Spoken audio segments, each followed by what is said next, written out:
Посвещение. На родителите навсякъде по света. Първите и най-важните учители на детето.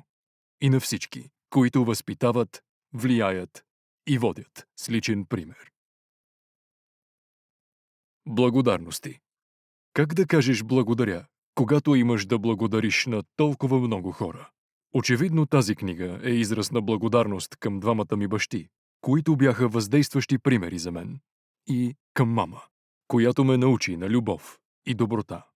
Човекът, носещ най-голяма отговорност за реализирането на тази книга в живота ми, е моята съпруга, Ким, моята партньорка в брака, бизнеса и живота. Тя прави живота ми пълноценен. 20 години. Перспективата на времето. Преди 20 години. Beatles издаде албума Sgt. Pepper's Lonely Hearts Club Band на 1 юни 1967 година. Той веднага постигна невероятен успех и бе оценен от критиката. 27 седмици остана на върха в класацията на музикалните албуми в Великобритания и 15 седмици бе номер 1 в Съединените американски щати. Списание Time обяви Sgt. Pepper's за историческа отправна точка в музикалния прогрес. Той спечели 4 награди Грами през 1968 година, в това число и за албум на годината. Първия рок-албум, удостоен с тази чест. Богат татко, беден татко излезе преди 20 години на 50-я ми рожден ден, 8 април 1997 година. За разлика от историята на Beatles, книгата не постигна незабавен успех. Не бе оценена от критиката, точно обратното. Излизането на книгата бе последвано от бурни критики. Богат татко, беден татко първоначално бе издадена от мен, тъй като всички книгоиздатели, към които се обърнахме, не я приеха. В няколко от отказите имаше подобни коментари. Вие не знаете какво говорите. Така разбрах, че повечето издатели приличат повече на високообразования, отколкото на богатия ми татко. Повечето издатели не бяха съгласни с уроците на богатия ми татко. Също като бедния ми татко. Сега, 20 години по-късно. През 1997 година Богат татко, беден татко беше предупреждение. Книга с уроци за бъдещето. Благодарение на перспективата на времето, сега мнозина твърдят, че нейните уроци са били пророчески, превърнали се в истина предсказания. Ето няколко от тези уроци. Урок номер 1 на богатия татко. Богатите не работят за пари. Преди 20 години няколко книгоиздатели върнаха книгата ми, защото не бяха съгласни с първия урок на богатия татко. Днес хората си дават по-добре сметка за растящото разделение между богатите и всички останали. Между 1993 и 2010 година над 50% от увеличението на националните приходи в Съединените американски щати отиваше при най-богатия 1% от населението. От тогава нещата само са се задълбочили още повече в тази посока. Икономисти от Калифорнийския университет установиха, че 95% от увеличението на приходите между 2009 и 2012 година също отива при този най-богат 1%. Урокът. Увеличаването на приходите отива при предприемачите и инвеститорите, а не при служителите. Тоест, не при хората, които работят за пари. Урок на богатия татко. Хората, които пестят, губят. Преди 20 години повечето издатели изказаха бурно несъгласието си с този урок на богатия татко.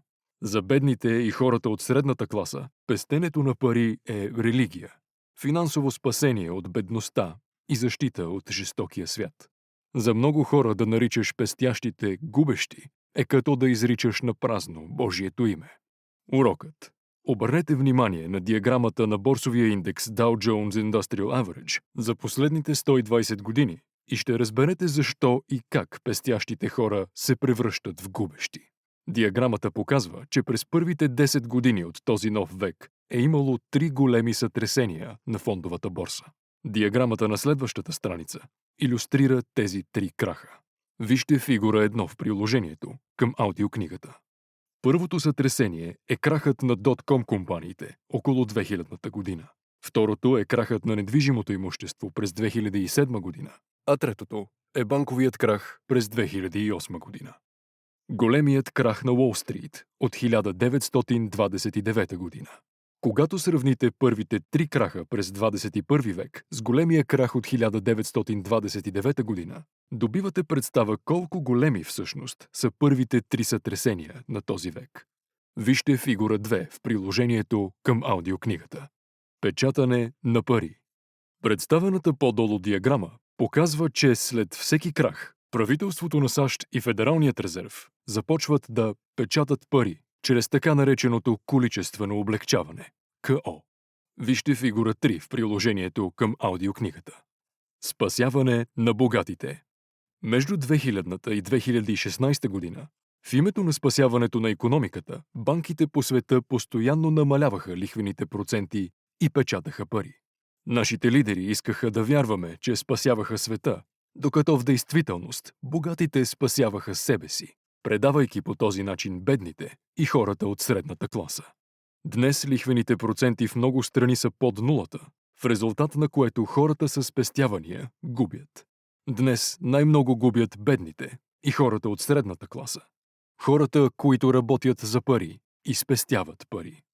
Урок на богатия татко. Къщата ви не е актив.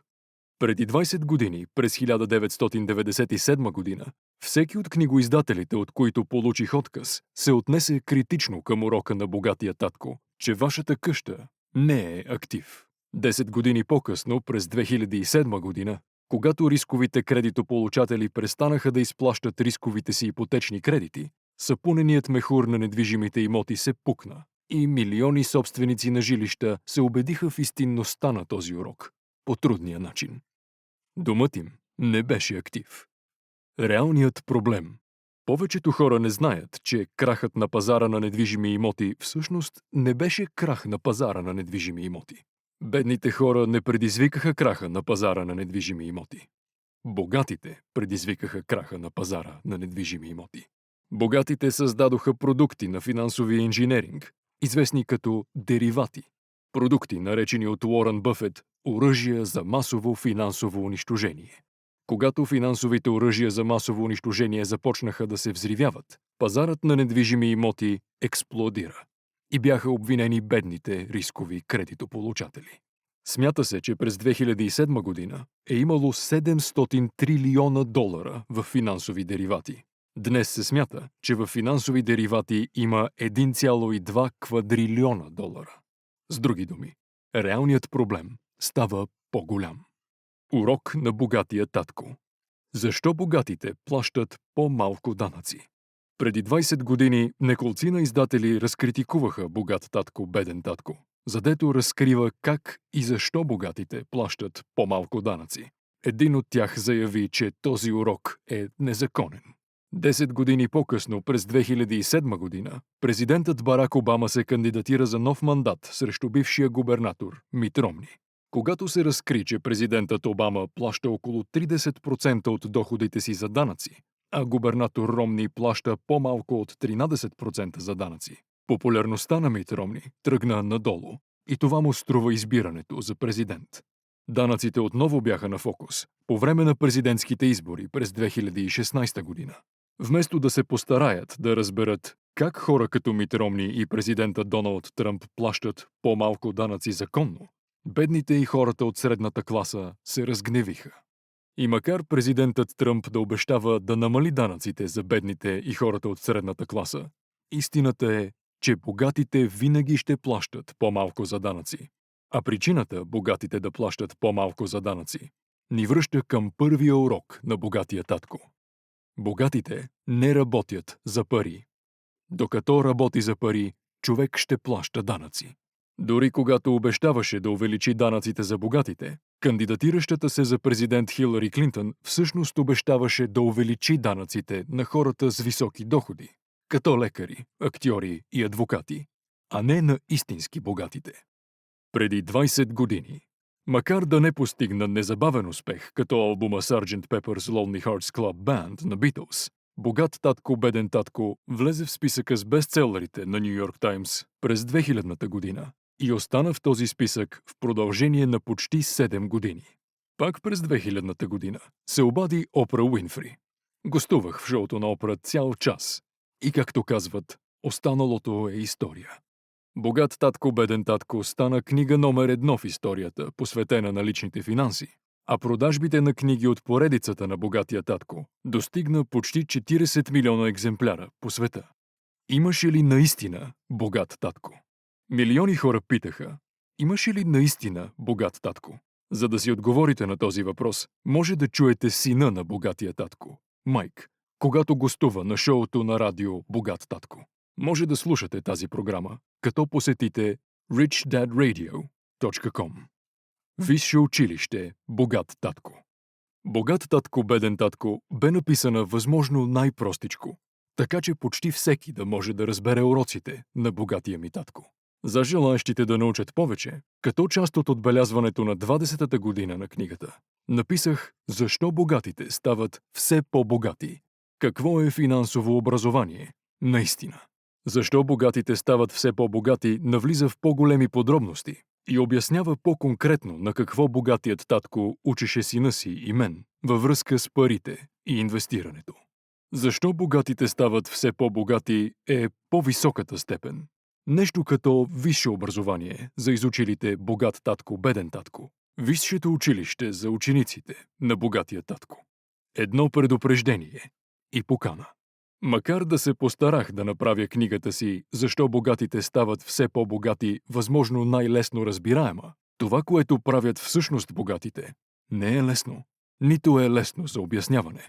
Това, което правят богатите, изисква истинско финансово обучение, което не се преподава в учебните ни заведения. Предлагам първо да прочетете «Богат татко, беден татко». После, ако желаете да научите повече, бихте могли да минете към «Защо богатите стават все по-богати». Благодаря ви за 20-те прекрасни години. На всички наши читатели, минали, настоящи и бъдещи, всички ние от The Rich Dad Company, казваме благодарим ви за 20-те прекрасни години. Нашата мисия е да увеличаваме финансовото добруване на човечеството. Един по един. Един живот и един човек във всеки даден момент. Въведение. Богат татко, беден татко. Тъй като имах двама татковци, имах две контрастни гледни точки. Едната на богат човек, а другата на беден човек. Аз имах двама бащи. Единият богат, а другият беден. Единият беше високо образован и интелигентен. Имаше докторска степен и бе завършил за по-малко от 2 години 4-годишния курс на бакалавърското обучение. След това бе продължил учението си в Станфордския университет, Чикагския университет и Северозападния университет на пълна стипендия. Другият ми баща не беше завършил 8 клас. И двамата мъже се бяха радвали на успех в кариерата си и бяха работили здраво през целия си живот.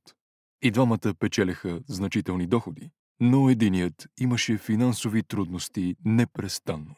Другият стана един от най-богатите хора на Хаваите. След смъртта си единият остави десетки милиони долари на семейството си, на благотворителни каузи и на своята църква. Другият остави след смъртта си сметки за плащане. И двамата бяха силни, харизматични и влиятелни личности. И двамата ми даваха съвети, но не съветваха едно и също. И двамата вярваха силно в образованието, но не препоръчваха една и съща учебна програма. Ако имах само един баща, изборът ми щеше да бъде дали да приема или да отхвърля неговия съвет. Но, тъй като имах двама татковци, имах възможност да избирам между две контрастни гледни точки. Едната на богат човек, а другата на беден човек.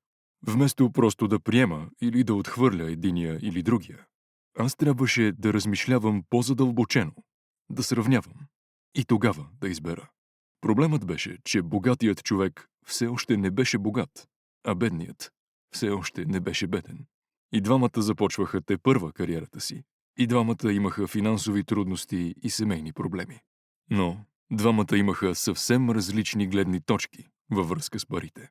Така, например, единият татко казваше: любовта към парите е в корена на всяко зло. Другият казваше: липсата на пари е коренът на всяко зло. За мен, като момче, бе трудно да имам двама силни бащи, които ми оказваха влияние. Исках да бъда добър и послушен син, но двамата бащи не говореха едно и също. Контрастът между гледните им точки, особено за парите, бе толкова краен, че ме заинтригува и изпълни с любопитство. Започнах да се замислям все повече за това, което ми казваше всеки от тях.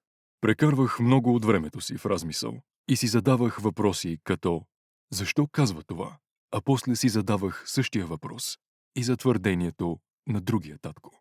Щеше да бъде много по-лесно просто да кажа «Да, прав е, съгласен съм с това», или просто да отхвърля гледната точка с думите «Старецът не знае какво говори». Вместо това, фактът, че имам двама бащи, които обичам, ме принуди да мисля и в крайна сметка да избера, да разсъждавам самостоятелно. Решението да решавам сам в дългосрочен план се оказа много по-ценно, отколкото просто да приема или да отхвърля дадена гледна точка. Една от причините богатите да стават по-богати, бедните по-бедни, а представителите на средната класа да се борят с дълговете си, е, че темата за парите се преподава в къщи, а не в училище. Почти всички черпим знанията си за парите от това, което чуваме от своите родители. И какво могат да кажат бедните родители на своите деца за парите? Нещо от рода на «продължавай да учиш и залягай здраво над учението». Детето може да се дипломира с отлични оценки, но с финансовото програмиране и нагласата на бедняк. Тъжно е, но в училище не ни учат нищо за парите. Там фокусът пада върху схоластичните и професионалните, но не и финансовите умения. Това обяснява защо умни банкери, лекари и счетоводители, завършили с отличие, може цял живот да имат финансови проблеми. Потресаващият ни национален дълг се дължи в голяма степен на високообразовани политици и държавни служители, вземащи финансови решения без да имат никакви или почти никакви знания във връзка с парите. Преди 20 години. Часовникът на националния дълг. Превъртаме 20 години напред и американският национален дълг е повече от потресаващ. В момента на писането на тези редове той е почти 20 трилиона долара. Правилно сте прочели. Трилиона. Днес се питам често, какво щеше да стане, когато милиони хора ще имат нужда от финансова и медицинска помощ. Те ще разчитат на своите семейства или държава за финансова подкрепа. Какво ще стане, когато здравното и пенсионното осигуряване останат без средства? Как ще оцелее дадена нация, ако образоването на децата на тема пари все така се оставя на родителите, повечето от които са бедни или ще обеднеят? Тъй като имах двама влиятелни бащи, аз се учих и от двамата.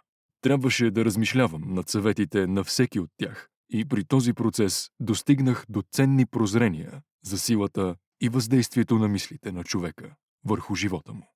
Така, например, единият татко имаше навика да казва «Не мога да си го позволя».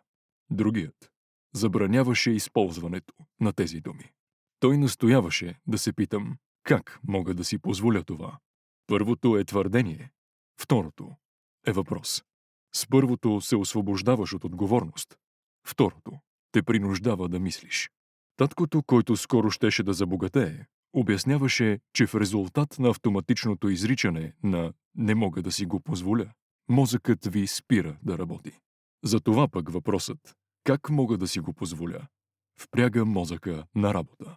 Той не искаше да каже, че би трябвало да купувате всичко, което искате, но вярваше твърдо, че човек трябва да използва мозъка си. Най-мощният компютър на света. Мозъкът ми става по-мощен всеки ден, защото го упражнявам. Колкото по-мощен става, толкова повече пари мога да печеля. Смяташе, че автоматичното изричане на думите «не мога да си го позволя» е признак за ментален мързел. Макар и двамата ми татковци да работеха много, с времето започна да ми прави впечатление, че единият имаше навика да оставя мозъка си да заспи, когато станеше дума за финанси, докато другият имаше навика да упражнява мозъка си. Резултатът в дългосрочен план бе, че единият татко ставаше все по-силен, а другият все по-слаб финансово. Това напомня ситуацията, при която един човек се натоварва редовно физически в спортната зала, докато друг седи на дивана и гледа телевизия. Правилната физическа тренировка увеличава шансовете ви да бъдете здрави. Правилната ментална тренировка увеличава шансовете ви да забогатеете. Двамата ми татковци имаха противоположна нагласа. И това се отразяваше на начина, по който мислеха. Единият мислеше, че богатите би трябвало да плащат по-високи данъци, за да се грижат за онези, на които не им бе провървяло в финансово отношение. Другият твърдеше: данъците наказват хората, които произвеждат, и възнаграждават онези, които не произвеждат. Единият татко препоръчваше: учи здраво, за да можеш да си намериш добра компания, за която да работиш. Другият съветваше: учи здраво, за да можеш да намериш добра компания, която да купиш. Единият татко казваше: аз не съм богат, защото имам вас, моите деца. Другият казваше: аз трябва да бъда богат, защото имам вас, моите деца. Единият ни насърчаваше да говорим за пари и бизнес, докато се хранехме. Другият забраняваше дори да се споменава за пари по време на хранене. Единият казваше: става ли дума за пари, действай предпазливо, не поемай рискове. Другият казваше: научи се да управляваш риска. Според единия, жилището ни е нашата най-голяма инвестиция и актив. Според другия, къщата ми е пасив. И ако твоята къща е най-голямата ти инвестиция, значи си загазил. И двамата татковци плащаха сметките си на време, но единият плащаше първо тях, докато другият ги плащаше последни. Единият татко вярваше, че за човека и неговите нужди ще се погрижи държавата или компанията, в която е работил. Той се вълнуваше постоянно от увеличаването на заплатите, пенсионните планове, здравното осигуряване, болничните, платените отпуски и други облаги. Беше впечатлен от двама от чичовците си, които се бяха присъединили към армията и след 20-годишна активна служба се бяха пенсионирали с правото да получават пенсия до края на живота си. Много му допадаше идеята за специалните здравни облаги и магазините за военнослужещи, в които те пазаруваха на по-ниски цени. Харесваше му също така системата за постоянно назначаване на университетските преподаватели. Идеята за защитата на работното място за доживотна служба и облаги понякога изглеждаше по-важна от самата работа. Той обичаше да казва: работил съм здраво за държавата и тези облаги ми се полагат по право. Преди 20 години къщата ти не е актив. Сривът на пазара за жилища през 2008 година демонстрира ясно, че личното ни жилище не е актив. Не само защото от него в джоба ни не влизат пари, но и защото не можем да разчитаме, че цената му ще се увеличи. През 2017 година много жилища все още струват по-малко, отколкото струваха през 2007 година. Другият татко вярваше, че трябва да разчитаме изцяло на себе си в финансово отношение. Той не одобряваше нагласата, че нещо ни се полага по право, тъй като тя създаваше безпомощни и финансово зависими хора.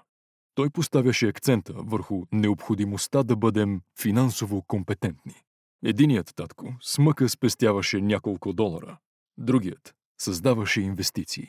Единият ме учеше как да пиша впечатляваща автобиография, за да мога да си намеря добра работа. Другият ме учеше как да пиша силни бизнес и финансови планове, за да мога да създавам работни места. Благодарение на факта, че двамата ми бащи бяха силни личности, имах лукса да наблюдавам как мислите влияят върху живота на човека. Осъзнах, че хората наистина формират живота си чрез своите мисли. Бедният татко, например, винаги казваше: никога няма да бъда богат. И пророчеството му се превърна в реалност. Затова пък другият ми татко винаги говореше за себе си като за богат човек.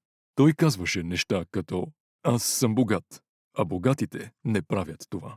Дори след като се разори в резултат на голям финансов неуспех, той продължи да говори за себе си като за богат човек.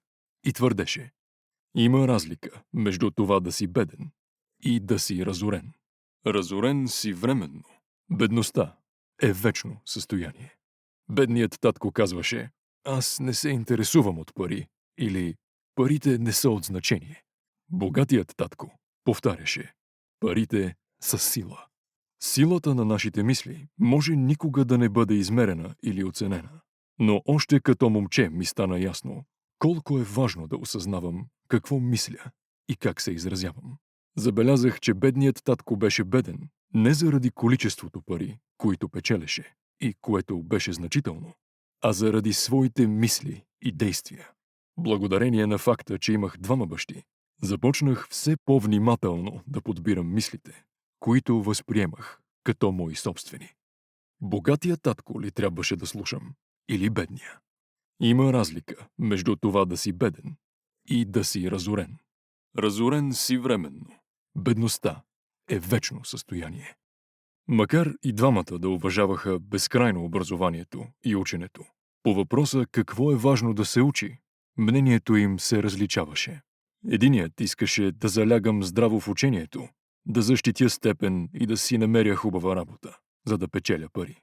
Тоест, искаше да уча, за да стана професионалист в някаква сфера, например адвокат или счетоводител, и да завърша училище по бизнес, за да стана магистър по бизнес администрация. Другият ме насърчаваше да уча, за да стана богат, да разбера как работят парите и да се науча да ги карам да работят за мен. Аз не работя за пари, повтаряше отново и отново той. Парите работят за мен. На 9 години реших да слушам и да се уча от богатия татко по въпроса за парите. Този избор означаваше, че няма да слушам бедния татко, макар именно той да беше човекът с многото научни степени. Един урок от Робърт Фрост. Робърт Фрост е любимият ми поет. Обичам много от стихотворенията му, но любимото ми е пътят, по който не тръгнах. Използвам неговата поука почти всеки ден. Пътят, по който не тръгнах. Два пътя в леса разделени видях, ала не можех да тръгна по двата. Бях пътник единствен, там дълго стоях. Единия с поглед надолу следях, гръб как извива навътре в гъстака. Тръгнах по другия, тъй избор почтен, и с повече право сторих навярно. Той искаше работа, цял затревен, па макар и пътят им общ до този ден, за тях се беше грижил поравно.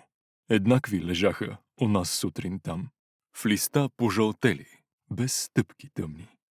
О, за друг ден оставих първия. Знам, че пътят до път води, винаги. Сам не вярвах обаче, че ще се върна. Това ще разказвам с въздишка за тях. Щом минат години и се изгубят. Два пътя веднъж разделени видях. И по-запустелия аз си избрах. А това промени всичко друго. И това промени всичко друго. През годините често съм размишлявал върху стихотворението на Робърт Фрост. Изборът да не следвам съветите и нагласата на високообразования си баща във връзка с парите не бе лесен. Но именно той моделира живота ми нататък. Щом реших кого да слушам, започна обучението ми на тема пари.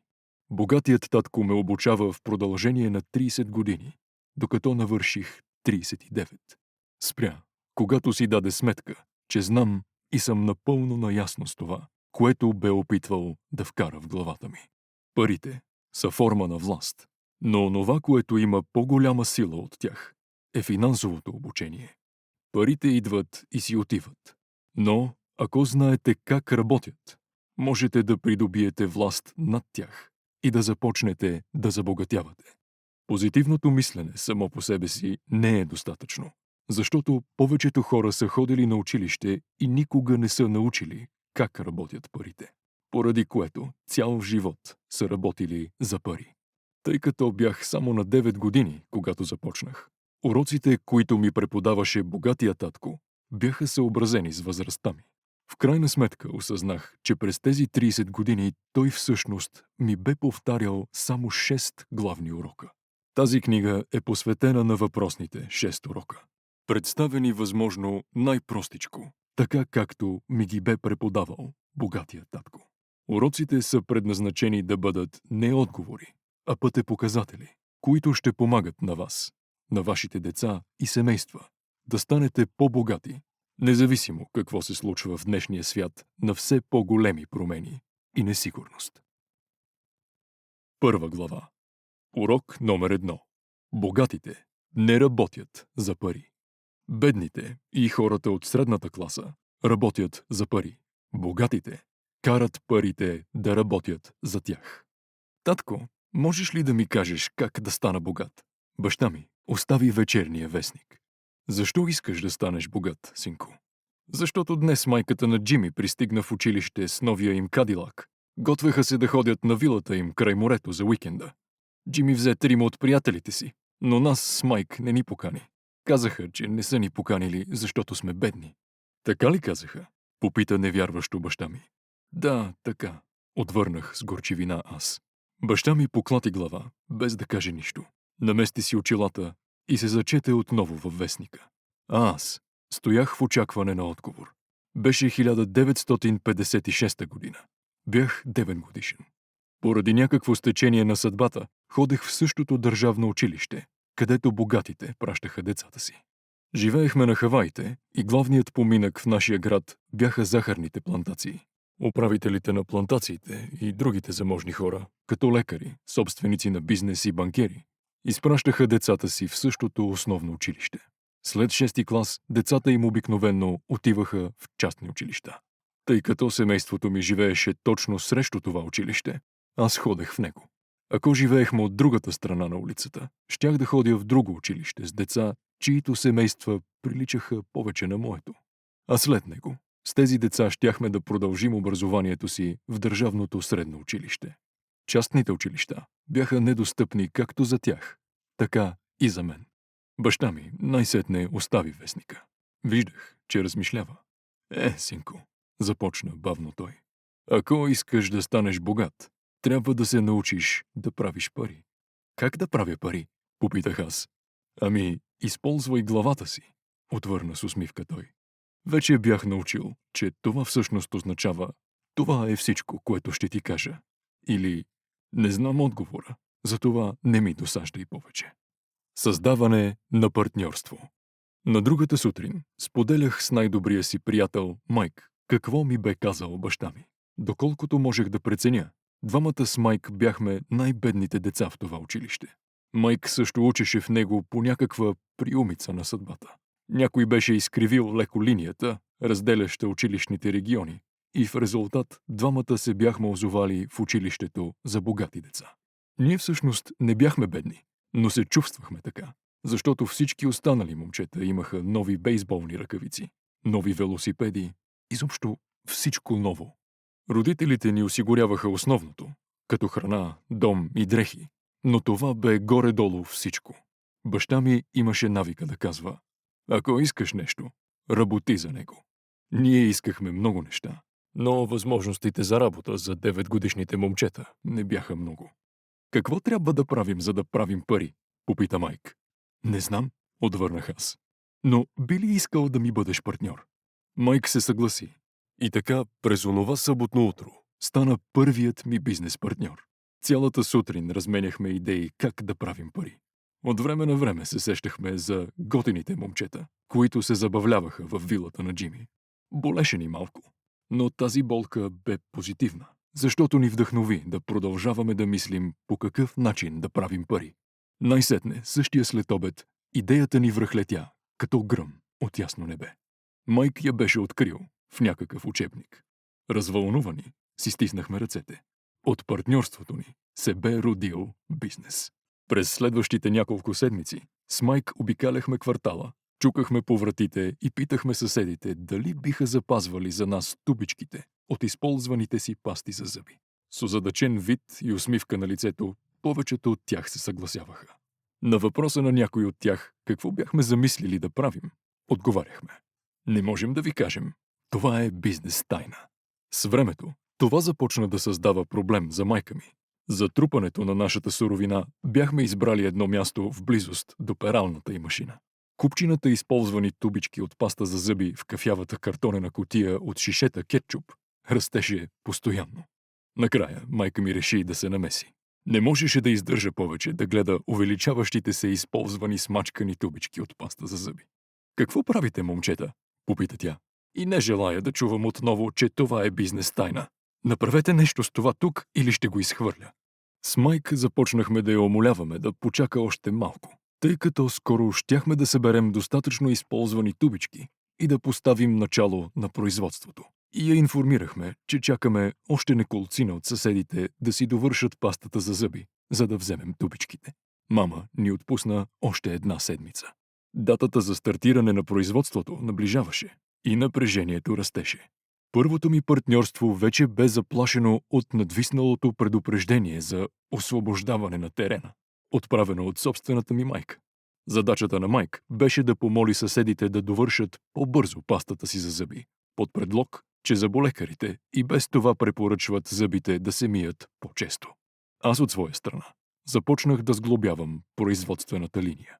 И един ден, прибирайки се вкъщи с един приятел, баща ми завари в двора на дома си 2 9-годишни момчета, насочили цялото си внимание към работеща с пълна пара производствена линия.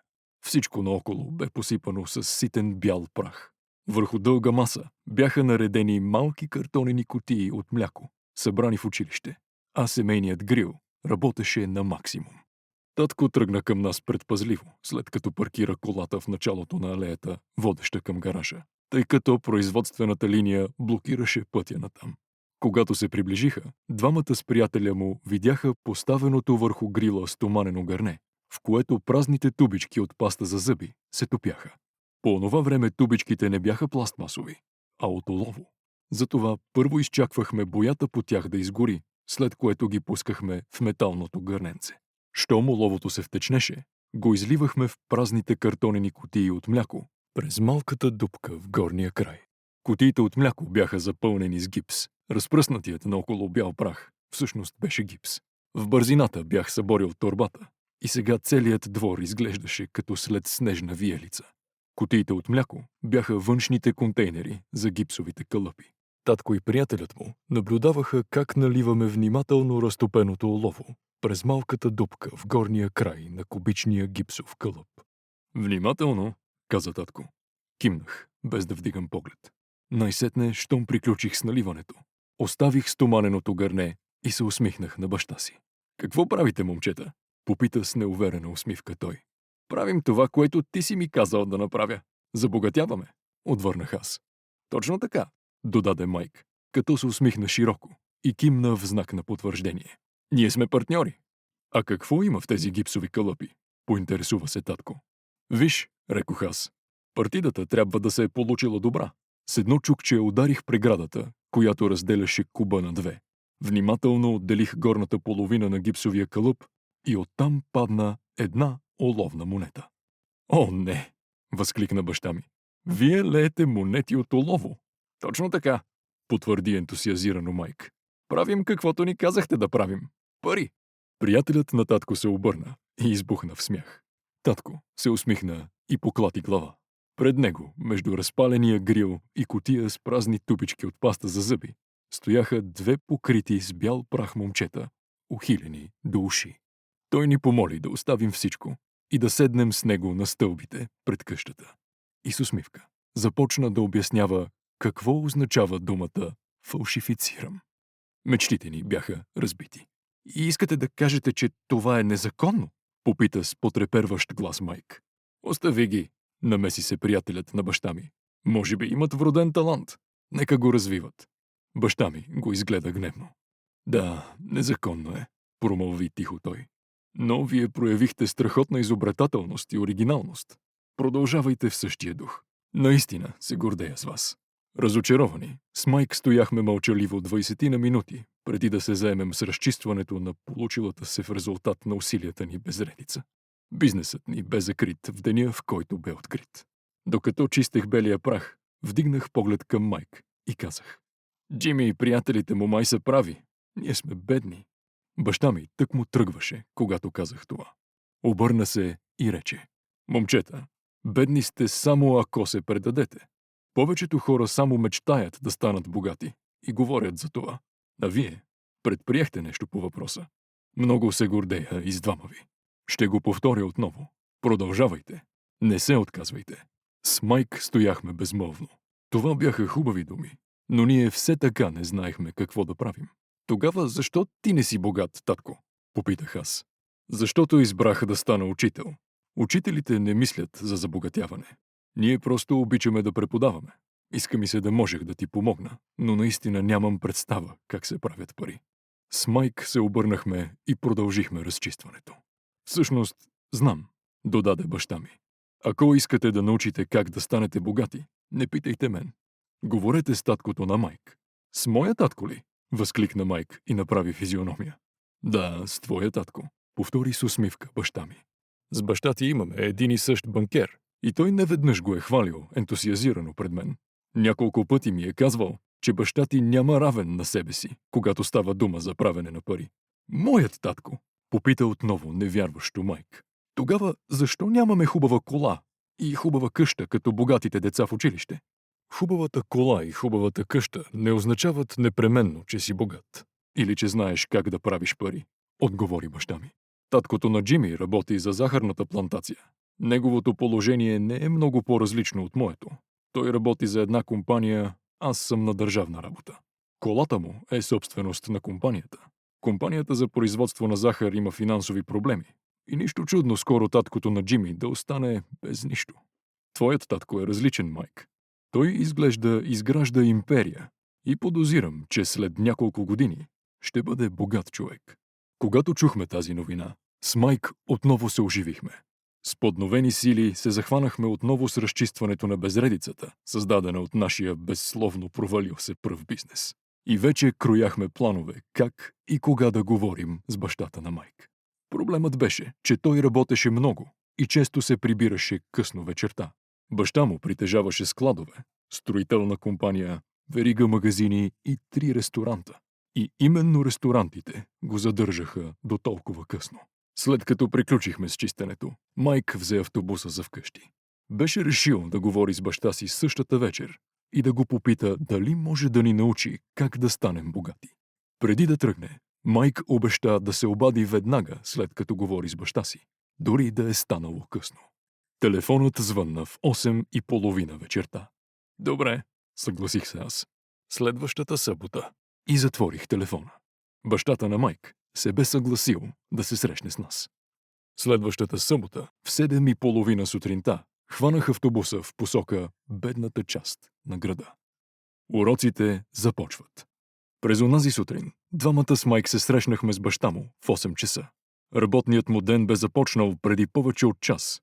Началникът на строителните работи, осъществявани от компанията му, тък му потегляше с пикапа си, когато се приближих до малкия, обикновен и спретнат дом на приятеля си. Той ме посрещна на вратата. Татко говори по телефона и каза да го изчакаме на верандата отзад, обяви той, още с отварянето на вратата. Старият дървен пот изкърца, когато прекрачих прага на старата къща. От другата му страна бе постлана ефтина рогозка. Тя трябваше да скрие ожуления пот, изтъркан от безбройните човешки крака, стъпвали по него. Макар да беше чиста, тя плачеше за нова. Хвана ме клаустрофобия, щом влязох в тясната дневна, натъпкана с стари, надживели времето си мебели, които днес биха били от интерес за колекционерите. На дивана седяха 2 жени, малко по-възрастни от майка ми. Срещу тях седеше мъж в работни дрехи. Панталоните и ризата му в цвят каки бяха добре изгладени, но не и колосени, а работните боти бяха лъснати до блясък.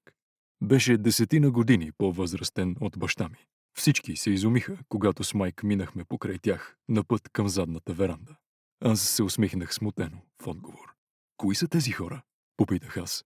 Работят за баща ми. Мъжът управлява складовете му, а жените са управителки на ресторантите. А точно като идваше, си тръгна началникът на пътно-строителните работи, извършвани на около 50 мили от тук. Другият началник, който отговаря за строежа на няколко жилищни сгради, си тръгна точно преди да дойдеш. Винаги ли е така? Попитах аз. Не постоянно, но доста често, отвърна с усмивка Майк и донесе един стол, за да седне до мен. Попитах татко дали ще ни научи да печелим пари. О, и той какво каза? Опитах да сдържа любопитството си аз. Ами, първо ме погледна странно, после каза, че ще ни направи някакво предложение. О, подсвирнах аз, като наклоних стола си назад към стената. Задържах го в това положение само на 2 му задни крака. Майк направи същото. Знаеш ли какво е предложението? Не, но скоро ще разберем. Внезапно, бащата на Майк връхлетя през паянтовата врата, водеща към верандата. С приятеля ми скочихме на крака, но не от уважение, а защото се стреснахме. Готови ли сте, момчета? Попита бодро той, като придърпа един стол и се настани до нас. Ние кимнахме и наместихме столовете си така, че да седнем срещу него. Той беше едър мъж, висок около 1,80 м и тежък не по-малко от 90 кг. Моят баща беше по-висок, горе-долу със същото тегло и с 5 години по-възрастен от бащата на Майк. Двамата си приличаха, макар да не принадлежаха към една и съща етническа група. Може би енергията им беше подобна. Майк казва, че искаш да се научиш да правиш пари. Вярно ли е това, Робърт? Кимнах незабавно, но ме изпълни някакъв трепет. Думите и усмивката му излъчваха необяснима сила. Добре, ето и моето предложение. Ще ви обучавам, но не по начина, по който се прави в училище. Вие работите за мен, аз ви уча. Вие не работите за мен, аз не ви уча. Мога да ви уча по-бързо, ако работите, но само ще си загубя времето, ако искате просто да седите и да слушате, както правите в училище. Това е моето предложение. Или го приемате, или няма да се договорим. Може ли първо да задам един въпрос? Попитах аз. Не.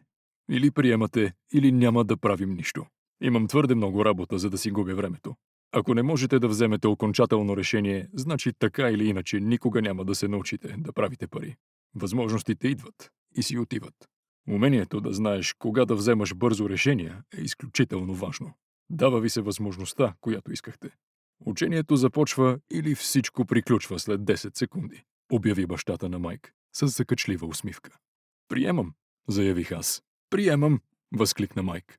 Добре, каза таткото на Майк. Госпожа Мартин ще бъде тук след 10 минути. След като приключим, тя ще ви заведе до моя супермаркет и може да започнете работа. Ще ви плащам по 10 цента на час и ще работите 3 часа всяка събота. Но аз имам софтбол днес, възкликнах аз. Бащата на Майк понижи глас и заяви неумолимо. Или приемаш, или отказваш. Приемам, казах аз. Избрал да работя и уча, вместо да играя. Преди 20 години. Решителност. Светът се движи все по-бързо и по-бързо. Сделките на фондовата борса се правят за части от секундата. Купуването по интернет се осъществява за минути. Все повече хора се конкурират за добри сделки. Следователно, колкото по-бързо сте в състояние да вземате решения, толкова по-голяма вероятност има да се възползвате от предоставилата се възможност, преди някой друг да го е направил. 30 цента по-късно. В 9 сутринта на същия ден с Майк вече работехме за госпожа Мартин. Тя беше мила и търпелива жена. Повтаряше, че с Майк и напомняме за двамата и вече пораснали синове. Но, макар и мила, тя смяташе, че трябва да се работи здраво и не ни оставяше да бездействаме. В продължение на 3 часа вземахме консерви от рафтовете, избърсвахме ги една по една от праха и ги връщахме на местата им. Това бе изключително досадна работа. Бащата на Майк, когото наричам богатия татко, притежаваше 9 такива малки супермаркета, всеки с голям паркинг отпред. Те бяха предшествениците на мини-маркетите 7-Eleven, малки квартални бакалии, където хората купуват неща като мляко, хляб, масло и цигари. Проблемът беше, че действието се развиваше на Хавайте преди повсеместното навлизане на климатиците и магазините не можеха да затворят вратите си заради жегата. Вратите от двете страни на магазина трябваше да стоят широко отворени към улицата и към паркинга. И всяка кола, която минеше по улицата или спреше на паркинга, вдигаше прах, който влизаше в магазина и се разстилаше навсякъде. Очевидно, щяхме да имаме работа, докато не сложиха климатик. В продължение на 3 седмици с Майк се явявахме редовно пред госпожа Мартин и изработвахме 3 уговорени часа. Към обяд приключвахме и тя пускаше по 3 10-центови монети в дланта на всеки от нас. Искам да уточня, че в средата на 50-те години на 20 век 30 цента не бяха нищо особено, дори за 9-годишните. По онова време комиксите струваха 10 цента и аз обикновенно си похарчвах парите за комикси още преди да се прибера. Към средата на 4-та седмица бях готов да се откажа. Бях се съгласил да работя само защото исках да науча от таткото на Майк как се печелят пари и бях се превърнал в роб за 10 цента на час. На всичкото отгоре не бях виждал бащата на Майк от онази първа събота. Аз напускам, Майк, обявих аз по време на обяда. В училище беше скучно, а сега вече бях лишен и от възможността да очаквам с нетърпение съботите. Но онова, което ми се струваше най-нетърпимо, бяха 30 цента. Майк се усмихна. Какво се смееш? Попитах нетърпеливо аз, изнервен от чувството си на безпомощност. Татко каза, че ще стане така, и каза да се срещнем с него, когато си на път да се откажеш. Какво? Възкликнах възмутено аз. Чакал е да ми писне. Нещо подобно. Татко е различен. Той не обучава като твоя баща. Майка ти и баща ти обясняват много. Моят баща е мълчалив. Говори малко и премерено. Чакай само до събота и ще видиш сам. Ще му предам, че си готов. Искаш да кажеш, че всичко е било нагласено? Не мисля. Но може и да не съм прав. Татко ще обясни в събота. Съботното чакане на опашка. Бях готов да застана пред таткото на Майк. Дори истинският ми баща му беше ядосан. Истинският ми баща, този, когото наричах бедният татко, смяташе, че богатият татко нарушава закона за детския труд и случаят би трябвало да се разследва. Моят образован, беден татко ме посъветва да искам това, което заслужавам.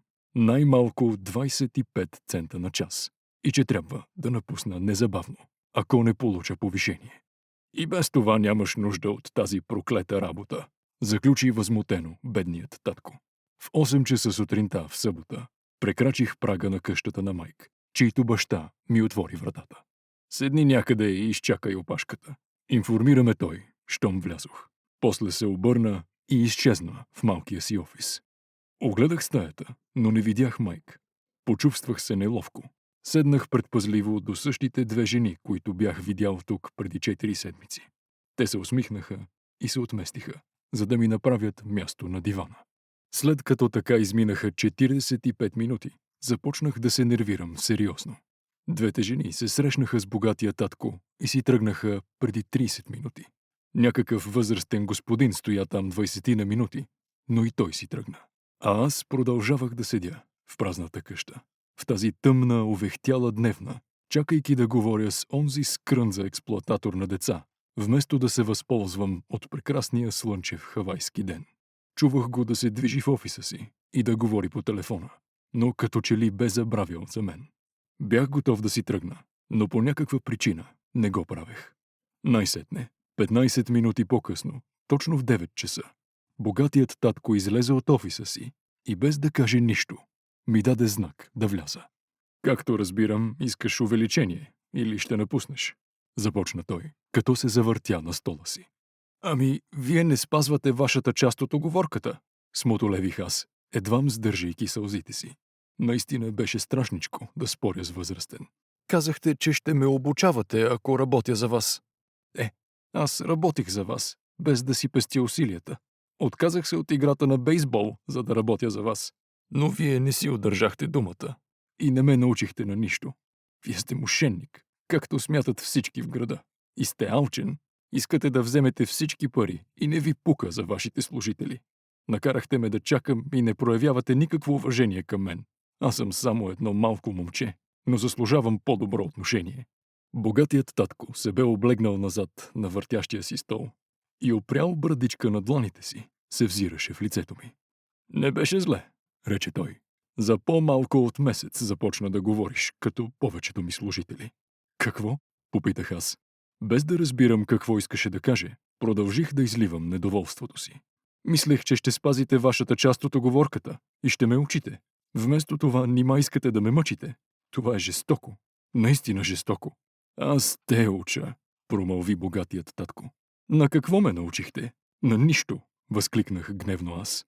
Не сте ми продумали дори една дума, откакто се съгласих да работя за нищо. 10 цента на час. Ха! Би трябвало да уведомя правителството за вас. Ние имаме закони за защита на детския труд, както знаете. Баща ми е на държавна работа. Сигурно знаете и това. О, сега вече говориш точно като повечето хора, които са работили за мен.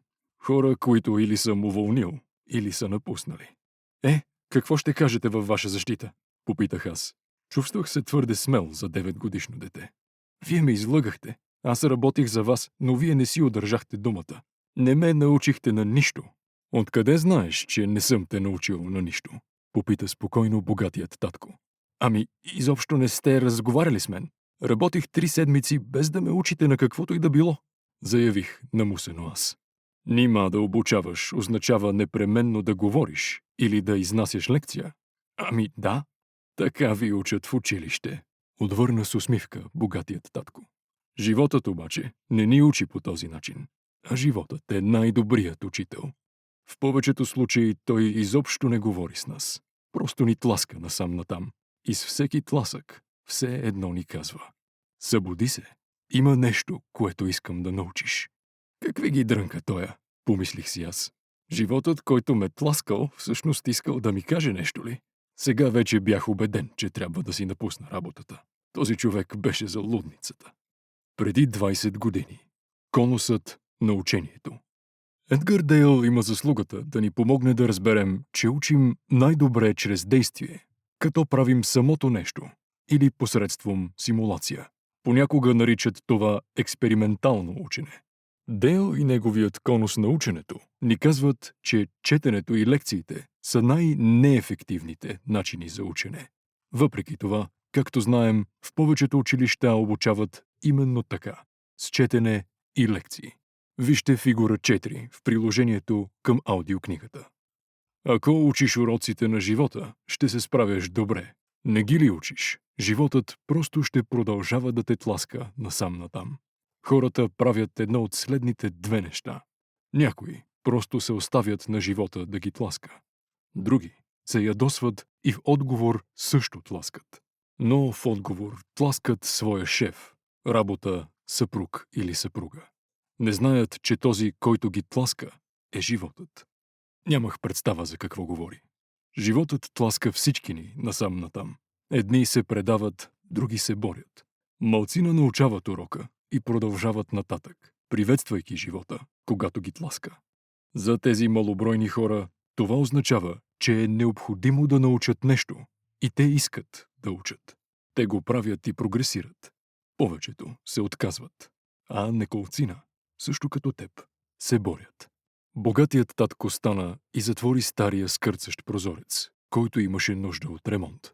Научиш ли този урок, като пораснеш, ще станеш мъдър, богат и щастлив младеж. В противен случай, цял живот ще обвиняваш работата, ниското заплащане или шефа си, за всичките си проблеми. Все ще се надяваш да се случи нещо, което ще разреши паричните ти затруднения. Богатият татко погледна към мен, за да види дали все още го слушам. Погледите ни се срещнаха. Гледахме се известно време, втренчено, комуникирайки само с очи. Най-сетне отместих поглед в страни, осъзнал посланието му. Той беше прав. Обвинявах го, макар сам да бях поискал да уча. Или пък, продължи богатият татко, ако си от хората без воля, просто ще се отказваш всеки път, когато получиш тласък от живота. Ако си от тази категория хора, цял живот ще залагаш на сигурното. Ще правиш правилните неща, ще се пазиш за някакво събитие, което така и няма да се случи. Накрая ще умреш като скучен старец. Ще имаш много приятели, които наистина те харесват, защото си такъв, симпатичен и работлив. Но истината е, че си позволил животът да те подчини. Преди 20 години животът е учител. Днес, в началото на новото хилядолетие, хората научават суровите факти за живота. Намирането на работа е по-трудно. Милиони работници са изместени от роботи. Става все по-важно да се учим от допуснатите грешки, на принципа проба-грешка. Ученето по книги няма толкова голяма ценност в реалния свят. Висшето образование вече не е гаранция за намиране на работа. Дълбоко в себе си се ужасявал от вземането на решения. Искал си да спечелиш, но страхът, че може да загубиш, е бил по-голям от вълнението от победата. Дълбоко в себе си ще осъзнаваш, че не си поел риска, защото си предпочел да залагаш само на сигурно. Погледите ни се срещнаха отново. Значи досега всъщност сте ме тласкали насам-натам? Попитах аз. Някои хора може и да го определят така. Усмихна се богатият татко. Аз бих казал, че просто ти дадох възможност да усетиш вкуса на живота. Какъв вкус на живота? Възкликнах аз, все още ядосан, но сега вече и изпълнен с любопитство и дори с желание да уча. Вие, момчета, сте първите хора, които са ме молили някога да ги уча как да правят пари. Имал съм повече от 150 служители, но никой от тях не ме е питал какво знам за парите. Искат работа и заплата, но не и да ги науча на нещо във връзка с парите. Затова повечето ще прекарат най-хубавите години от живота си в работа за пари, без да разберат наистина за какво работят. Слушах напрегнато. Затова, когато майка ми каза, че искате да се учите как да правите пари, реших да създам курс на обучение, който да отразява реалния живот. Знаех, че дори да говоря до посиняване, нямаше да чуете нищо. Затова реших първо да оставя живота да ви тласка малко. И тогава вече щяхте да ме чуете. Това е причината да ви плащам само по 10 цента. И какъв е урокът, който научих, като работих само за 10 цента на час? Попитах аз. Че сте стиснат и експлоатирате работниците си ли? Богатият татко се облегна назад и се засмя от сърце. А после рече. По-добре си промени гледната точка. Престани да ме обвиняваш и да мислиш, че проблемът съм аз. Ако мислиш, че проблемът съм аз, тогава трябва да промениш мен. Ако осъзнаеш, че проблемът си ти, тогава можеш да промениш себе си, да научиш нещо и да станеш по-мъдър. Повечето хора искат всички останали на света да се променят, само не и те самите. Искам да ти кажа, по-лесно е да промениш себе си, отколкото всички останали. Преди 20 години промени каквото можеш. Убедих се в истината и мъдростта в думите на богатия татко. Толкова много в живота е извън нашия контрол. Научих се да се фокусирам върху това, върху което имам контрол. Себе си. И ако нещата трябва да се променят, първо трябва да се променя аз. Не разбирам, промълвих аз. Не обвинявай мен за проблемите си, поясни богатият татко, започвайки да губи търпение. Но нали вие сте този, който ми плаща само 10 цента? И какво научи от това? Усмихна се той. Че сте скрънза, отвърнах с лукава усмивка аз. Виждаш ли? Значи смяташ, че проблемът съм аз. Но проблемът наистина сте вие. Продължавай да имаш тази нагласа и няма да научиш нищо. Но ако се придържаш към нагласата, че проблемът съм аз, какъв е изборът, който ти остава? Ами, ако не ми плащате повече или не проявите по-голямо уважение и не започнете да ме обучавате, ще напусна. Добре казано. И точно така постъпват повечето хора. Напускат и отиват да си търсят друга работа. По-добра възможност и по-високо заплащане, мислейки, че това ще реши проблема им. В повечето случаи не го решава. И какво би трябвало да направя тогава? Възкликнах аз. Просто да вземам тези 10 мизерни цента на час и да се усмихвам ли? Богатият татко се усмихна. Ето така постъпват другите. Не правят нищо, освен да чакат да им увеличат заплатата, мислейки, че повечето пари ще решат проблемите им. Повечето просто приемат тази ситуация, а някои се хващат на втора работа и макар да работят повече, пак приемат неголямо заплащане. Стоях, забил поглед в пода. Започнах да проумявам урока, който ми преподаваше богатият татко. Досещах се, че това бе вкусът на живота, за който бе споменал.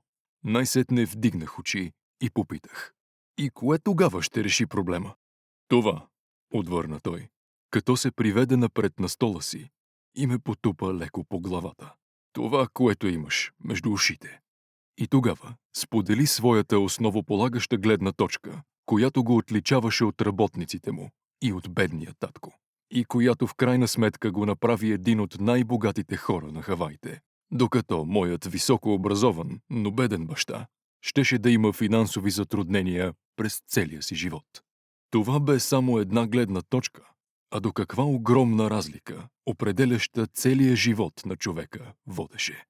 Богатият татко ми е обяснявал много пъти тази гледна точка, която наричам урок номер 1. Бедните и хората от средната класа работят за пари. Богатите карат парите да работят за тях. През онова слънчево съботно утро чух една съвсем различна гледна точка от това, на което ме бе учил бедният татко. Бях на 9 години, когато разбрах, че и двамата ми бащи искат да уча. И двамата ме насърчаваха да уча, но не същите неща. Високообразованият ми баща ме съветваше да правя това, което бе правил той. Сине, искам да залягаш на ученето и да получаваш добри оценки, за да си намериш сигурна работа в някоя голяма компания. Като не забравяш първо да се увериш, че облагите са отлични. Богатият татко искаше да науча как функционират парите, за да мога да ги накарам да работят за мен. Преди 20 години. Активи или заплата. Купуването или изграждането на активи, които създават паричен поток, кара парите ви да работят за вас. Високоплатената работа означава две неща. Вие работите за пари и данъците, които плащате, вероятно ще се увеличат. Аз се научих да карам парите си да работят за мен и да се радвам на данъчните облегчения при генерирането на доходи, които не идват от работна заплата. Тези уроци щях да научавам благодарение на неговите напътствия, а не в класната стая. Богатият татко продължаваше да преподава първия си урок. Радвам се, че се ядоса, задето работеше за 10 цента на час. Ако не се беше ядосал и просто бе приел това, щях да ти кажа, че няма да мога да те уча. Нали разбираш, за да бъде истинско обучението, са нужни енергия, страст и изгарящо желание. Гневът взема важно място в тази формула, тъй като страстта е съчетание от гняв и любов. Когато става дума за пари, повечето хора искат да играят безопасно и да се чувстват сигурни. Следователно, ги ръководи не страстта, а страхът. И за това ли приемат нископлатена работа? Попитах аз. Да, отвърна богатият татко. Някои твърдят, че експлоатирам служителите си, тъй като не им плащам толкова, колкото в захарната плантация или на държавната служба. Аз казвам, че хората се експлоатират сами. Това е техен страх, не мой. Но не ви ли се струва, че би трябвало да им плащате повече? Не съм длъжен. Освен това, повечето пари няма да решат проблемите им. Погледни баща си. Макар да изкарва много пари, не успява да си плаща сметките. Повечето хора, ако получат повече пари, само затъват в по-големи дългове. За това значи само 10 цента. Усмихнах се замислено аз. Това е част от урока. Точно така. Отвърна на усмивката ми богатият татко. Както знаеш, баща ти е получил прекрасно образование, за да може да си намери високоплатена работа. Но пак има финансови проблеми, защото никога не е учил за парите в училище. На всичкото отгоре вярва, че човек трябва да работи за пари. Вие не вярвате ли? Не вярвам, отговори богатият татко. Ако искаш да се учиш да работиш за пари, тогава си стой в училище. То е чудесно място за желаящите да се научат как да правят това. Но, ако искаш да знаеш как да караш парите да работят за теб, аз ще ти бъда учител, но само ако искаш да учиш. Преди 20 години. Да ходиш на училище ли?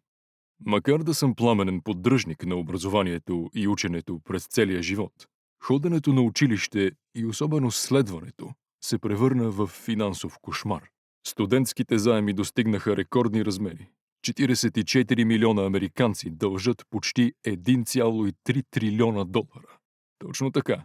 Трилиона. Нима всеки не би искал да научи това? Попитах аз. Не, просто защото е по-лесно да се научиш да работиш за пари.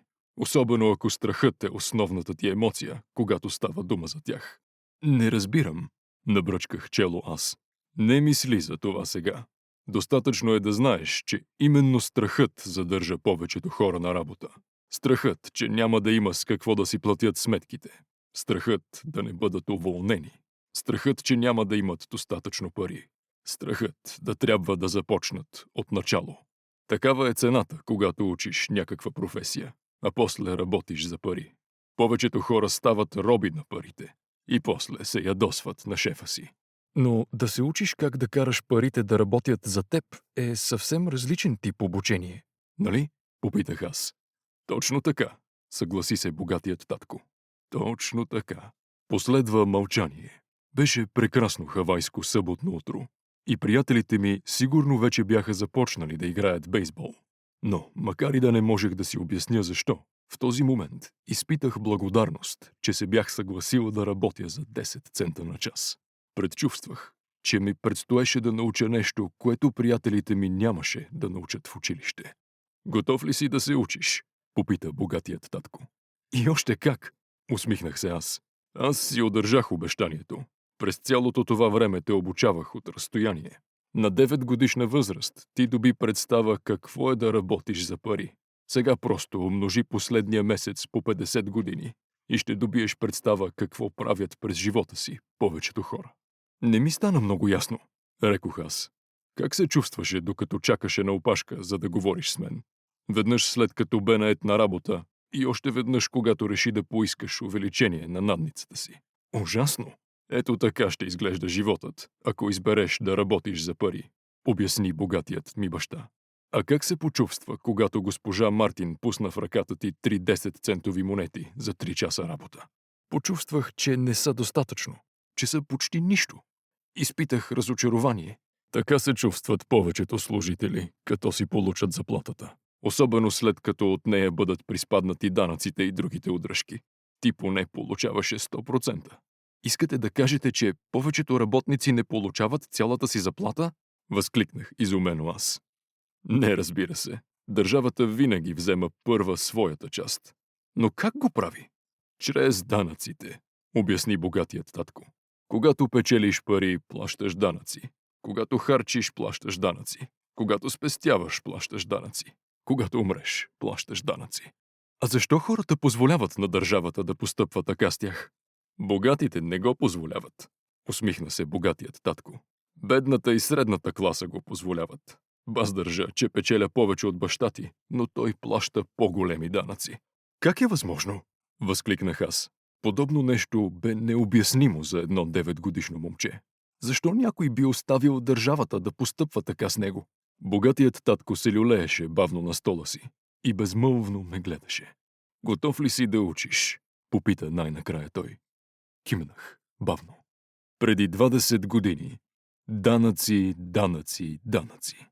Тъй като се разширява, държавният апарат се нуждае от все повече и повече пари, а единственото място, откъдето може да ги вземе, е средната класа, т.е. работниците. Днес всяко правителство насърчава професионалните инвеститори и собствениците на бизнес. Наемните работници плащат данъци. Инвеститорите и собствениците на бизнес плащат много малко данъци, ако използват закона за данъчно облагане, така както е замислен, като инструмент за изграждане на икономиката. Както казах, има много за учене. За да се научиш как да караш парите да работят за теб, трябва да учиш цял живот. Повечето хора следват 4 години и обучението им приключва. Аз вече знам, че ще уча за парите през целия си живот. Просто защото колкото повече уча, толкова по-ясно ми става колко много още имам да уча. Повечето хора никога не изучават този предмет. Те ходят на работа, получават си заплатата, водят баланса на чековите си книжки. И това е всичко. А после се чудят защо имат парични проблеми. Мислят, че повечето пари ще решат проблема им и не си дават сметка, че проблемът им всъщност е липсата на знания в тази област. Значи, татко има затруднения във връзка с данъците, защото не е наясно с парите? Попитах объркан аз. Виж, данъците са само малка част от изкуството да караш парите да работят за теб. Днес исках само да разбера дали все още изпитваш страстно желание да учиш за парите. Повечето хора нямат такова желание. Те искат да ходят на училище, да изучат някаква професия, да се забавляват на работното си място и да печелят много пари. Един ден се събуждат с огромни парични затруднения и тогава вече няма как да спрат да работят. Такава е цената, която се плаща от този, който знае само как да работи за пари, вместо да се учи да кара парите да работят за него. И така, все още ли желаеш пламенно да учиш? Кимнах. Добре, додаде богатият татко. Сега се връщай на работа. Този път няма да ти плащам нищо. Какво? Едва не се задавих аз. Правилно ме чу. Нищо. Ще работиш същите 3 часа всяка събота, но този път без да получаваш по 10 цента на час. Каза, че искаш да се научиш да не работиш за пари. Затова няма да ти плащам нищо. Не вярвах на ушите си. Вече говорих по този въпрос с Майк. И сега той работи. Чисти праха и подрежда консервите безплатно. По-добре побързай и ти да се върнеш там. Но това не е честно, извиках аз. Трябва да плащате нещо. Каза, че искаш да се учиш. Не научиш ли това сега? Като пораснеш, ще станеш като двете жени и възрастния мъж, които видя да седят в дневната. Работят за пари и се надяват да не ги уволня. Или като баща си, който печели много, само за да затъне до шия в дългове и се надява, че повечето пари ще решат проблема. Ако искаш това, ще се върна на първоначалната ни оговорка за 10 цента на час. Имаш и друга възможност. Да правиш това, което правят повечето хора. Да се оплакваш, че не ти плащат достатъчно. Да напуснеш и да тръгнеш да си търсиш друга работа. Но какво да направя? Попитах аз. Богатият татко ме потупа по главата. Използвай това. Ако го използваш добре, скоро ще ми благодариш, че ти дадох тази възможност. И ще станеш богат човек. Стоях неподвижно. Все още не можех да повярвам, че са ми направили такова несправедливо предложение. Дойдох да искам увеличение, а някак си стана така, че сега щях да работя без никакво заплащане. Богатият татко ме потупа отново по главата. С думите: използвай това, а сега изчезвай от тук и се връщай на работа. Урок номер 1. Богатите не работят за пари. Не казах на бедния татко, че не ми плащаха. Той нямаше да разбере. А не ми се искаше да опитвам да обяснявам нещо, което сам не разбирах. Следващите 3 съботи с Майк работихме по 3 часа без заплащане. Работата не ме притесняваше, а с натрупването на опит дори започна да ми се струва по-лесна. Липсваха ми обаче бейсболните мачове и възможността да си купувам комикси. Богатият татко се отби в магазина по обяд на 3-та седмица. Чухме шума от паркирането на колата му и изключването на двигателя. После той влезе и прегърна за поздрав госпожа Мартин. След като се осведоми как вървят нещата, бръкна във фризера, извади 2 сладоледа и даде знак на двама ни с Майк. Да отидем да се поразходим, момчета. Пресякохме улицата, избягвайки няколко автомобила, и тръгнахме по обширна тревиста площ, където няколко човека играеха софтбол. Седнахме на осамотена маса за пикник и богатият татко ни подаде сладоледите. Как е, момчета? Добре, отвърна Майк. Кимнах в знак на съгласие. Научихте ли нещо вече? С Майк се спогледахме, вдигнахме рамене и поклатихме едновременно глави. Избягване на един от най-големите капани в живота. Момчета, по-добре започнете да мислите. Предстои ви да научите един от най-големите уроци в живота. Усвоите ли го, ще се радвате на свободен и сигурен живот. Ако не го научите, ще свършите като госпожа Мартин и повечето от хората, които играят софтбол в парка. Те работят много, за малко пари, вкопчени в илюзията за сигурността на работното място и очакват с нетърпение ежегодната си 3-седмична почивка и евентуално скромна пенсия след 45 годишен стаж. Ако това ви привлича, ще ви повиша надницата на 25 цента на час. Но това са добри и усърдно работещи хора. Подигравате ли им се? Попитах аз.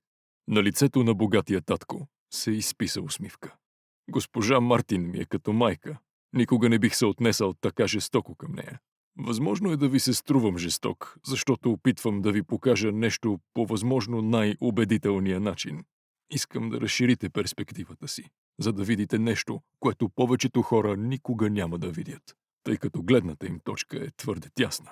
Повечето хора никога не забелязват капана, в който са попаднали. Двамата с Майк слушахме напрегнато. Не бяхме сигурни, че разбираме посланието му. Думите му наистина звучаха жестоко, но същевременно усещахме, че опитва отчаяно да ни обясни нещо. Богатият татко се усмихна и додаде. 25 цента на час звучат добре, нали? Сърцата ви не затупкаха ли малко по-бързо? Поклатих глава, макар в действителност да беше точно така. 25 цента на час бяха много пари за мен. Добре, ще ви плащам $1 на час. Усмихна се лукаво богатият татко. Сега вече сърцето ми запрепуска. Мозъкът ми закрещя. Приемай, приемай! Не вярвах на ушите си. Въпреки всичко, не казах нищо. Добре, $2 на час. 9-годишните ми мозък и сърце се взривиха. Все пак беше 1956 година. И ако печелех по $2 на час, щях да стана най-богатото дете на света. Не можех да си представя да получавам толкова пари. Искаше ми се да извикам «да». Искаше ми се да се договорим незабавно. Вече виждах новото колело, новата бейсболна ръкавица и възхищението в очите на приятелите си, когато видяха колко много пари имам. Освен това, Джими и богатите му приятелчета никога вече нямаше да ме наричат беден. Но необяснимо защо и как от устата ми не излезе звук. Сладоледът се беше разтопил и се стичаше под дланта ми. И двамата с Майк бяхме зяпнали богатия татко с отворена уста и празни мозъци. А той всъщност ни изпитваше и знаеше прекрасно, че част от нас иска да приеме предложението. Беше наясно, че част от душата на всяко човешко същество е слаба и зависима и може да бъде купена. Но също така знаеше, че душата на всяко човешко същество има също така силна и неподвластна на изкушенията страна, която не може да бъде купена. Въпросът бе, коя от двете части е по-силната? Добре, $5 на час. Внезапно всичко в мен притихна. Нещо се бе променило. Предложението беше прекалено голямо и абсурдно. През 1956 година малцина изкарваха повече от $5 на час, но изкушението изчезна светкавично и ме обзе спокойствие. Бавно се обърнах наляво, за да погледна Майк. Той също впери очи в мен. Слабата и зависима част от душата ми бе млъкнала. Частта ми, която нямаше цена, придоби надмощие. Разбрах, че Майк чувстваше същото. Добре, промълви богатият татко. Повечето хора имат някаква цена, а имат цена вследствие на човешките емоции, наречени страх и алчност. Първо, страхът да не останем без пари ни мотивира да работим здраво, а щом вземем заплатата, алчността или желанието ни карат да мислим за всички прекрасни неща, които могат да се купят с пари. И програмата е готова. Животът на хората се контролира от две емоции – страх и алчност. Каква програма? Попитах аз. Програмата да станеш сутринта, да отидеш на работа, да плащаш сметки. Да станеш сутринта, да отидеш на работа, да плащаш сметки. Така, животът на тези хора се контролира от две емоции – страх и алчност. Предложи им повече пари и те ще продължат цикъла, увеличавайки разходите си. Аз наричам това омагьосана върталежка. А има ли друг начин? Попита Майк. Да, произнесе бавно богатият татко. Но само малцина го откриват. И какъв е той? Поинтересува се Майк. Надявам се да го откриете, докато работите и учите с мен. Точно заради това премахнах всякакво заплащане. Някакви съвети? Попита Майк. Малко се изморихме от усилената работа, особено пък за нищо. Ами, първата стъпка е да казвате истината. Ние не сме лъгали, обадих се аз. Не съм казал, че сте лъгали, а да говорите истината, рече богатият татко. Истината за какво? Попитах аз. Как се чувствате? Не е необходимо да го казвате на другиго, само на самите себе си. Искате да кажете, че хората в този парк, хората, които работят за вас, госпожа Мартин, не правят това? Очудих се аз. Съмнявам се, отвърна богатият татко. Те са се поддали на страха, че ще останат без пари. Не подхождат логично към него. Реагират емоционално, вместо да използват главата си. Достатъчно е да имат в ръцете си няколко банкноти и емоциите радост, желание и алчност вземат надмощие. И тогава те отново реагират емоционално, вместо да мислят. Следователно, мозъкът им се управлява от емоциите, заяви Майк. Точно така. Вместо да признаят истината за своите емоции, те реагират механично на тях и не мислят. Пришпорвани от чувствата си, ходят на работа с надеждата парите да потушат страха. Но това не се случва. Той все така ги преследва и те се връщат на работа отново, с надеждата парите да оталожат страховете им, което отново не се случва. Страхът ги държи в този капан. Работят, изкарват пари, работят, изкарват пари. Надяват се страхът да си отиде. Но всяка сутрин, като се събудят, познатият страх се събужда с тях. Същият този страх държи милиони хора будни цяла нощ, измъчвани от притеснения и безпокойство. На сутринта стават и отиват на работа, надявайки се заплатата да убие разяждащия душите им страх. Парите управляват живота им, но те отказват да признаят тази истина. Парите са поели контрола над емоциите и душите им.